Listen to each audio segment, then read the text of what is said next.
¿Cómo pudieron sobrevivir ustedes? ¿De qué se alimentaban? Bueno, sobre ese tema... Sí.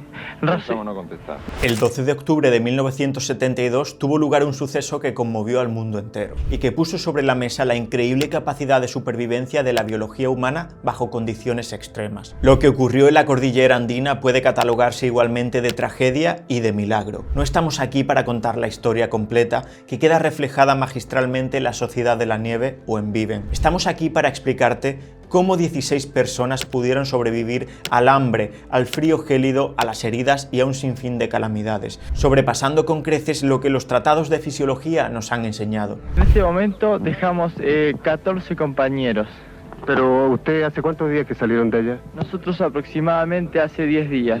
Aquí el doctor Borja Bandera, médico especialista en endocrinología y nutrición. Hoy analizamos curiosidades médicas, metabólicas y fisiológicas del accidente de los Andes. ¿Qué ocurre en tu organismo cuando ayunas durante 72 días? Lo que ocurrió en medio de la cordillera andina sorprenderá a toda la comunidad médica hasta el final de los tiempos. Piénsalo, la aeronave impacta contra la montaña, pierde las dos alas, se parte en dos en el aire y la parte delantera aterriza deslizándose cientos de metros por la nieve, hasta detenerse en el Valle de las Lágrimas, nombre casi premonitorio de lo que allí ocurriría. Aún así, 33 de 45 personas que se subieron al avión, más de 2/3, sobrevivieron inicialmente al choque. ¿Puedes imaginar las probabilidades de sobrevivir a un impacto y una desaceleración de este tipo? Y el avión se fue deslizando, por suerte, por la otra ladera de la montaña, estaba llena de nieve como un trineo hacia abajo, hasta que se detuvo. Hoy, sin nieve en el valle por la subida de las temperaturas, ninguno podría haberlo logrado. Pero una vez detenidos en el espacio, empezaba lo peor. ¿Cómo se modificó la fisiología de los protagonistas? Empecemos por lo más sencillo, la depleción de glucógeno. Necesitas energía para mantener tus células vivas. Tu cuerpo tiene tres formas principales de almacenar energía: la glucosa procedente del glucógeno, los ácidos grasos procedentes de la grasa y los aminoácidos procedentes de las proteínas. Tienes glucógeno en el músculo e hígado. Tienes grasa debajo de la piel y en los órganos, y tienes aminoácidos fundamentalmente en el tejido muscular y en tus vísceras. Pero el cuerpo es sabio y no consume todas sus reservas en el mismo orden o a la misma intensidad. Sería contraproducente. Comienza con lo menos esencial y termina con lo más esencial, aquello que más necesitas para vivir. Por ello empieza con el glucógeno hepático y muscular, que se consume rápidamente en unas 12 a 24 horas, quizás antes en las condiciones de estrés y shock en las que estaban. Para usar el glucógeno se eleva una hormona pancreática llamada glucagón, que se encarga de liberar el glucógeno almacenado y transformarlo en glucosa. Esta hormona ejerce la acción opuesta a la insulina. La insulina disminuye el azúcar en sangre, el glucagón lo eleva, poniendo la glucosa a disposición de las necesitadas células. Una vez consumido el glucógeno, empieza el verdadero desafío de supervivencia. El cuerpo empieza a incrementar el ritmo de consumo de grasa, punto en el que las reservas basales de triglicéridos en el tejido graso cobran una importancia magna. Tener un ligero sobrepeso en esa circunstancia sería una bendición. Un triglicérido es un esqueleto de glicerol y 3 ácidos grasos. Un ser humano con un 15% de grasa corporal tiene muchas calorías almacenadas en el tejido graso. Un gramo de grasa puede almacenar unas 9 calorías, que realmente son kilocalorías, no calorías. Redondeando, 100 gramos de grasa almacenarían unas 1000 kilocalorías útiles. Un individuo varón de 70 kilogramos con un 15% de grasa corporal tiene unos 10 kilogramos de grasa. De ese 15%, un 3 a un 4% en un varón es grasa esencial que el cuerpo no consume o no debería consumir. Por ello, tendría unos 8 kilogramos útiles de grasa que teóricamente podrían generar 80.000 calorías. Si el metabolismo solo se alimentara de grasa, con un gasto fijo de 2000 kilocalorías diarias, esto daría para vivir 40 días sin comer absolutamente nada. ¿Cómo pudieron aguantar más de 70 entonces? Pues porque algo sí que comieron y porque el metabolismo también es capaz de oxidar aminoácidos, generar cuerpos cetónicos y crear glucosa para alimentar a las células. Además de que se produjeron adaptaciones metabólicas a la hambruna que hicieron que cada vez gastaran menos y menos y menos. El cuerpo se convierte así en una máquina muy eficiente que se mantiene funcionando pero gastando lo mínimo. Mientras tanto, la vida va apagándose poco a poco conforme el metabolismo agota sus recursos y cartas disponibles. Pero como decían en la película, si no nos mató el avión, nos va a matar el frío. ¿Crees que ellos gastaban las mismas calorías que tú y que yo? Te equivocas. Durante el otoño e invierno las temperaturas en el Valle de las Lágrimas bajan de los 30 grados bajo cero, especialmente por la noche y durante las tormentas. La sensación térmica con el viento es incluso más baja. El organismo tiene mecanismos para generar calor y así poder mantener la temperatura corporal sin generar hipotermia, que conduciría a la muerte en pocas horas. El problema es que esos mecanismos consumen energía. El más conocido es la contracción muscular involuntaria, que conoces porque te ha ocurrido muchas veces. Es el tiritar. Los músculos se contraen violentamente con el objetivo de incrementar tu temperatura corporal. Pero hay otro mecanismo menos conocido, la activación de la grasa parda. Esta grasa genera calor consumiendo energía, y en esas condiciones funcionaba al máximo de su capacidad, algo que podríamos haber constatado si hipotéticamente se hubiera hecho un PET a los supervivientes identificando su grasa parda. Obviamente esto es una conjetura. La mayoría de supervivientes vivían a nivel del mar en Uruguay. Esto quiere decir que no estaban adaptados a las alturas y de repente se vieron en un entorno a 3.500 metros de altitud en el que la presión parcial de oxígeno es menor, es decir, tenían menos oxígeno para respirar. También en la que cualquier esfuerzo físico costaba mucho más y menos conocido, en el que el gasto energético se incrementa por el mero hecho de estar en altura. Esta menor disponibilidad de oxígeno genera hipoxia, una disminución del aporte de oxígeno a los tejidos,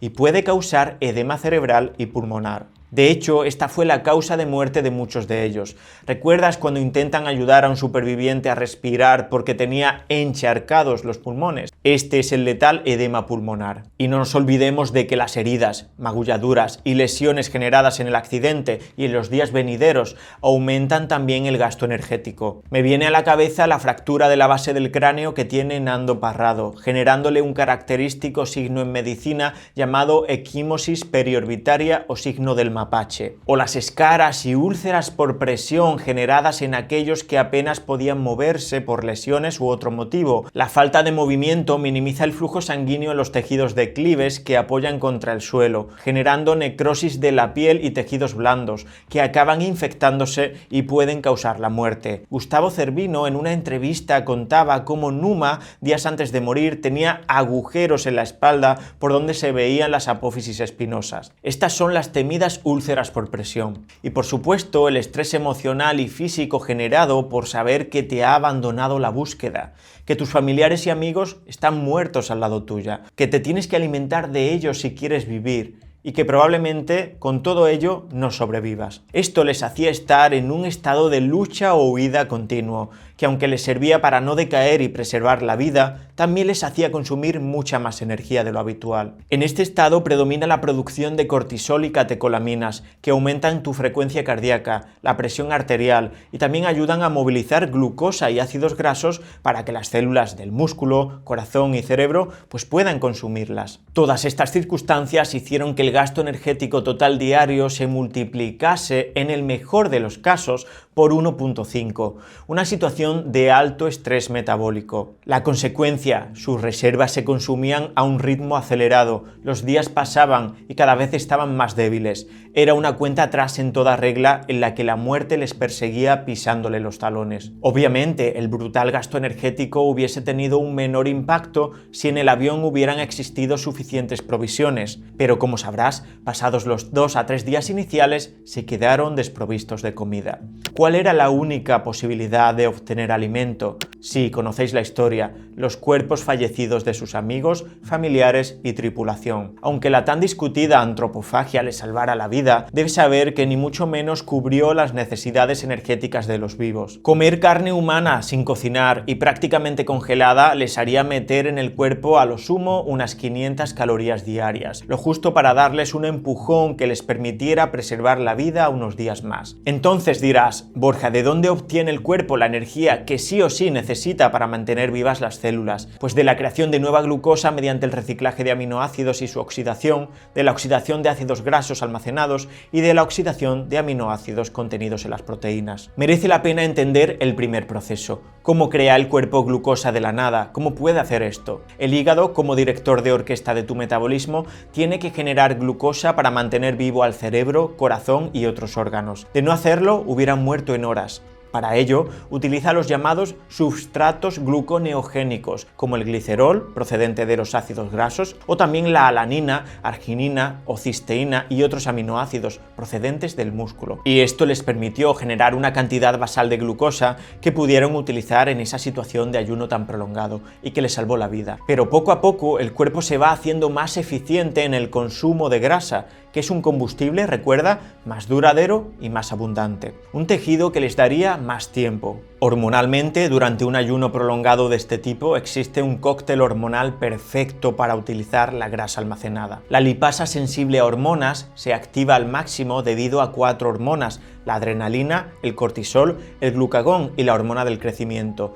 Todas ellas muy elevadas en esta situación. Esta enzima, la HSL o lipasa sensible a hormonas, lo que hace es degradar los triglicéridos y liberar ácidos grasos a la sangre, que entran a las células para ser oxidados y producir energía. Pero en ese proceso que ocurre en la mitocondria no solo se oxidan los ácidos grasos. A nivel bioquímico fueron 3 las moléculas que les permitieron salir con vida a los 16 supervivientes. Son los cuerpos cetónicos: beta-hidroxibutirato, acetoacetato y acetona. Se generan en el hígado cuando tu cuerpo oxida grasa.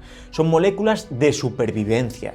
Avivan la concentración y aportan energía a tus músculos. Como te imaginas, la producción de cuerpos cetónicos de ellos estaba por las nubes, ya que estaban usando a marcha forzada las pocas reservas de grasa que tenían. ¿Por qué? Pues por el evidente déficit energético tan agresivo del que hemos hablado. Otro efecto fundamental y beneficioso en esa circunstancia es la protección del músculo. Son moléculas con un efecto anticatabólico. Sin los cuerpos cetónicos, ninguno hubiera sobrevivido, y cuando digo ninguno, es ninguno. Como curiosidad, el aliento les olía a manzana, algo llamado fétor cetósico, y debido a la acetona, un cuerpo cetónico volátil que se exhala en el aliento. Pero la grasa también se acaba consumiendo, quedando lo que conocemos como grasa esencial. Necesitamos una cantidad de grasa para poder mantenernos vivos. Es la denominada grasa esencial, fundamental para generar hormonas y dar soporte metabólico a los tejidos. En hombres se sitúa aproximadamente en un 3% de grasa, mientras que en la mujer en un 9 a un 10%. Esto quiere decir que por debajo de este porcentaje de grasa es muy difícil sobrevivir, y los supervivientes se acercaron peligrosamente a esta cifra. Aunque no hay datos médicos hasta donde sé, sí hay entrevistas del arriero chileno Sergio Catalán, que encontró a Nando Parrado y Roberto Canessa el 21 de diciembre después de su expedición. En sus palabras, los encontró con la piel pegada a los huesos, sin grasa visible y sin apenas masa muscular, algo entendible. Canessa pesaba solo 44 kilogramos, casi la mitad de su peso inicial. En esa situación extrema, con la vida pendiente de un hilo, no es el cuerpo el que te hace seguir, es la mente. Recuerda algo importante: en el 10º día escucharon por radio que nadie les buscaría, que les daban por muertos, y que las labores de rescate se reanudarían en enero, 3 meses después, para identificar cuerpos y restos. Jamás en un accidente aéreo documentado en los Andes se habían encontrado supervivientes. Eso, unido a que el fuselaje blanco del avión hacía imposible su identificación en la nieve, hizo que los dieran por muertos. Esta historia me trae a la cabeza el cruel experimento de las ratas ahogadas del profesor universitario Kurt Richter. En la primera fase del experimento se dejaban a ratas nadar en un recipiente del que no podían salir y que estaba lleno de agua, y se medía el tiempo que pasaba antes de que claudicaban y se ahogaban. Pero justo antes de que muriesen ahogadas, algunas, solo algunas, eran salvadas momentáneamente, mientras que otras no, se las dejaba morir. Las ratas que habían sido rescatadas fueron puestas de nuevo en el recipiente y se comprobó que la segunda vez nadaban muchísimo más tiempo, hablamos de horas, antes de hundirse que la primera vez, en la que se hundían en pocos minutos. ¿Qué pasó en el segundo chapuzón? Que había esperanza de salvación. Había una posibilidad de no morir.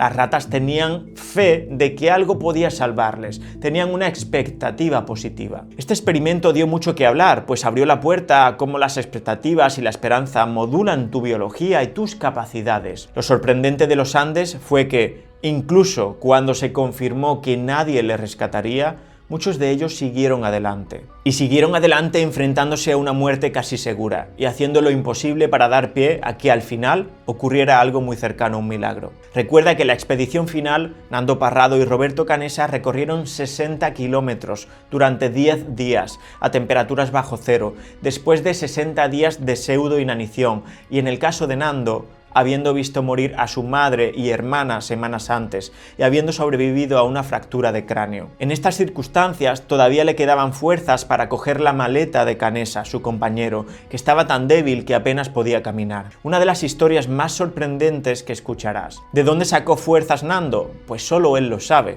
pero probablemente del sentido de deber que tenía hacia su padre. Él había perdido a su mujer e hija, y Nando no quería que perdiera también a su hijo. Pero antes de terminar, si has escuchado entrevistas de los supervivientes, habrás oído como muchos decían sentir que su cuerpo se comía a él mismo. Esta es la última fase del ayuno prolongado, antes de morir, en la que hay un consumo de tejidos magros. ¿Qué mata a una persona que no come? Pues el deterioro del músculo y órganos vitales. Eso lo mata. Lo vemos en la caquexia cancerosa del cáncer y en muchas otras enfermedades. Podemos perder mucha grasa sin llegar a morir, pero no podemos perder mucho músculo sin llegar a morir. El músculo es vida, necesitamos aminoácidos para casi todo, mantener tu sistema inmunológico, la musculatura involuntaria, generar neurotransmisores, enzimas de tu metabolismo, anticuerpos, etc. Y en una situación así, el cuerpo recicla las proteínas del músculo para usar los aminoácidos en funciones esenciales, disminuyendo cada vez más la cantidad de músculo y de aminoácidos hasta tal punto que es incompatible con la vida. Claro, cuando no hay mucho más que reciclar, los órganos claudican. Primero claudica uno, después otro, hasta que sobreviene la muerte. Nunca sabes cuándo tu buena o mala condición física puede salvarte la vida o condenarte. La mayoría formaban parte de un equipo de rugby. Se les presupone una muy buena forma física y una masa muscular por encima de la media, aunque en aquella época los cuerpos de los atletas diferían mucho de lo que estamos acostumbrados hoy.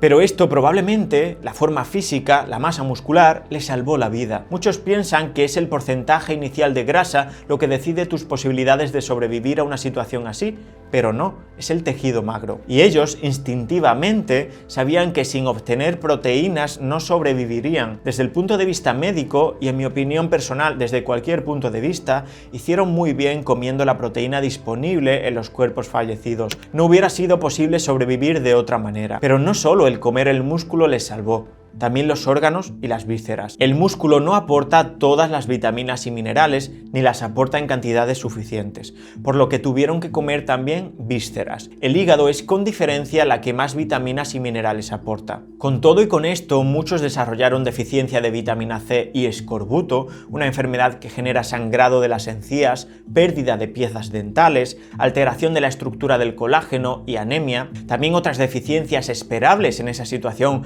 incluyen las vitaminas del complejo B, necesarias para la función del sistema nervioso, la vitamina D, necesaria para la salud ósea y otras cosas, la vitamina A, necesaria para la salud inmunológica y la visión, el hierro para la producción de hemoglobina y transporte de oxígeno, el zinc para la cicatrización de herida, muy importante en esa situación, el calcio para la función neuromuscular, que pudieron obtener de los huesos humanos que raspaban e ingerían, o el magnesio, necesaria para la función nerviosa y muscular. Esto se unía a una situación muy peligrosa, la inmunodepresión. La desnutrición calórico-proteica y el déficit de vitaminas y minerales mencionados generó una disfunción del sistema inmunológico. Esto se traduce en menor cicatrización de heridas, mayor propensión a infecciones de heridas, recordad el caso de Numa, que se corta con un cristal y acaba muriendo por la infección de la herida, y menor resiliencia a la enfermedad. Por último, lo menos comentado en cuanto a detalles médicos, ¿por qué orinaban negro? Orinar negro u oscuro es una consecuencia consecuencia de la deshidratación severa, sí, pero no únicamente. Mucha gente piensa que tenían agua a su entera disposición y tenían el agua que querían. Mira, derretir la nieve era una tarea dificultosa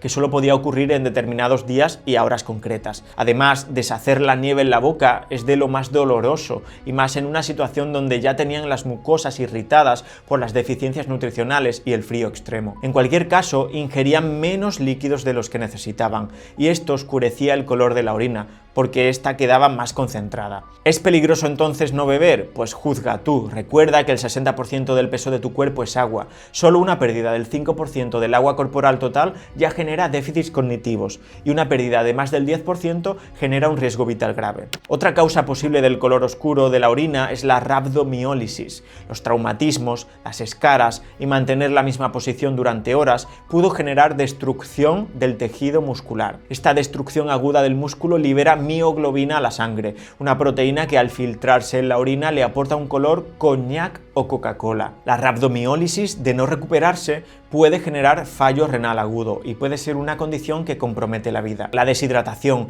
la inanición y la rhabdomiólisis pueden converger en cambios agudos en las concentraciones de iones en la sangre, como el sodio y el potasio, lo cual puede desembocar en arritmias letales. Algo que nadie ha comentado sobre esta historia es un gran peligro que pudo ocurrir tras el rescate, el síndrome de realimentación, un trastorno metabólico potencialmente fatal que puede ocurrir cuando una persona desnutrida comienza a realimentarse. Cuando se vuelve a comer, especialmente carbohidratos, se eleva bruscamente la insulina, que promueve la introducción en la célula de potasio, magnesio y fósforo. Esto puede reducir peligrosamente los niveles de estos iones en la sangre, generando, en el peor de los casos, la muerte por arritmias cardíacas, debido a la hipopotasemia, hipomagnesemia e hipofosforemia. Por ello, la realimentación en estos casos debe ser muy gradual y monitorizada, con énfasis en la reposición de electrolitos antes de incrementar las calorías.